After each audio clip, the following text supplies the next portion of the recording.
Good morning, everyone. Thank you so much for coming today. I'm so excited to see all of you, my friends, my clients, lots of newcomers. Welcome, everybody. It's so exciting to be here at the Oliphant Auditorium, especially with Mrs. Jan Oliphant in the audience. Thank you, Jan, for coming to hear me speak and for giving us this wonderful auditorium. And I also want to say thank you to Steve McAdams, Cal State University, for inviting me, and for Jody Sterling for all of the details, everything she helped with. Thank you. And I want to say a little bit of thank you to my friends Denise Dewberry-Hay and Dr. Lisa Lindley. Thank you very much.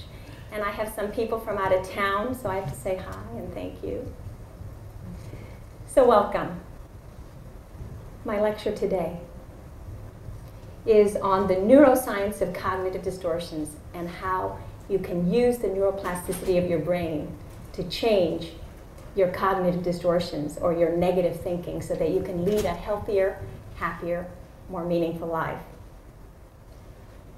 Now, I want you to hold all of your questions till the end of the session because we have a lot of material to cover and I have a lot of things to say, and we're going to run out of film. So we're going to have a 1-hour session, and then we're going to have a 10-minute break, and then we're going to come back and finish the session, and then I can answer any and all questions that you might have. And I'll stay as long as you like, so hold it till the end if you will. For those of you who don't know me, my name is Mary Ann Cullens. I am a teacher, lecturer, and researcher of positive psychology. I am a certified licensed life coach with the Applied Neuroscience Institute, and I'm also the co-founder of the Applied Happiness Foundation, which is a company dedicated to teaching individuals how to apply the tools of positivity to their daily lives so that they can lead a healthier, happier, more meaningful life. All of us suffer from cognitive distortions, most of us daily. If you don't think you suffer from cognitive distortions, you're delusional, and we have a whole other set of problems that we have to worry about. If you really don't think that you suffer from cognitive distortions, this lecture should help you better understand a loved one, a wife, a spouse, a friend, a colleague. As I mentioned, my expertise is in positive psychology. It is that new branch of psychology, only a little bit over a decade old, that focuses on human optimal functioning.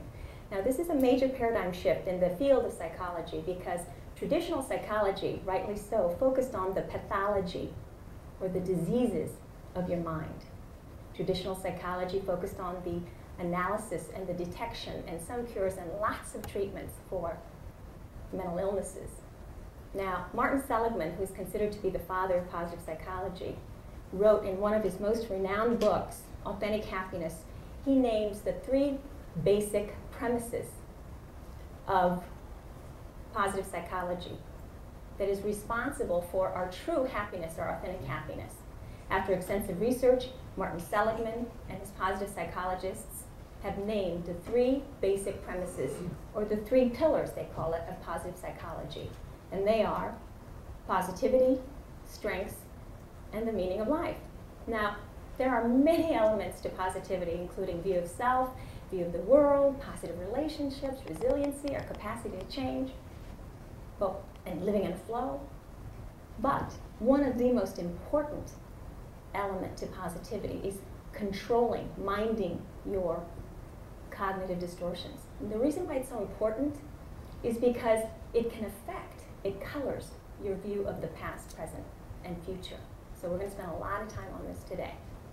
You're going to hear me say cognitive a million times. The second pillar is strengths.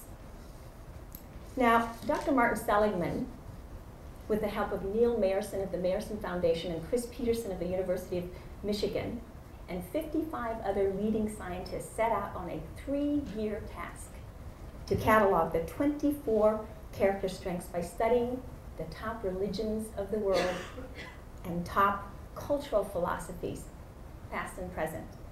The result is the first taxonomy, or classification of good character traits in humans within the 6 ubiquitous, or 6 universal virtues. Research now show that living to your character strengths creates a kind of a flow, a kind of an ease, a kind of a comfort level that is really critical to your authentic happiness. And cognitive distortions is the major impediment for you living to your character strengths. Now, pillar 3 is the meaning of your life. Now, I differentiate between the meaning of life and your meaning of life.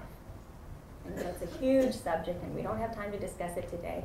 We'll leave it for another day. But in order to find your true meaning in life, it's really important to understand the concepts of positivity and strength. So we'll leave it for another day. In my practice, I spend several sessions helping my clients find their true meaning in life. It's a lot of fun doing that. So as you can see, this business of happiness is much more complicated, much more complex than the self-help gurus or the pop psychologists would have you believe. Because in this day of instant gratification, everybody wants to know, what is the key to happiness? What is that single key to happiness? Well, the secret, the real secret is that there is no single key to happiness. Happiness is a combination lock. And the codes to the combination of your happiness is different. Everybody has a different one. It's important to know your spouse's combination for a long and lasting relationship, but everybody's is different.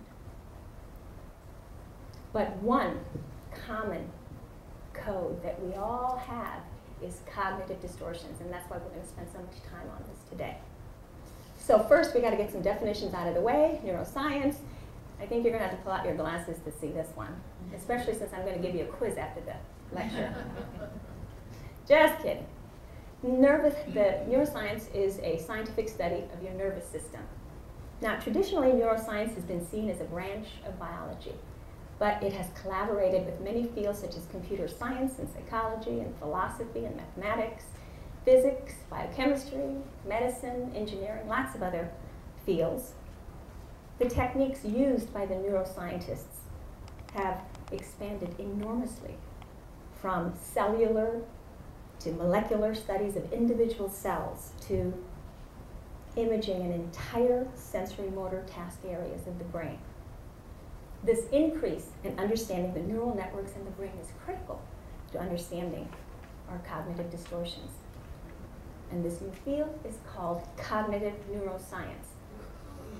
So, my lecture should have been called The Cognitive Neuroscience of the Effect of Cognitive Distortions on the Cognitive Process. But I don't think any of you would have come, would you? Now, the definition of cognitive, or cognition, it comes from the Latin word cognoscere, to know, to conceptualize, or to recognize. And it's a term referring to the mental processes involved in gaining knowledge and comprehension, including thinking, knowing, remembering, judging, problem solving.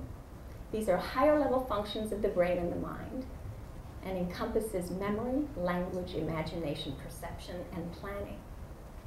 Now, this is when it's working right, when your thinking process, when your cognition is working right. When it's not working right, it could be due to a brain lesion, or a trauma to the brain damage. It could be chemical imbalances in your brain, or it could be cognitive distortions.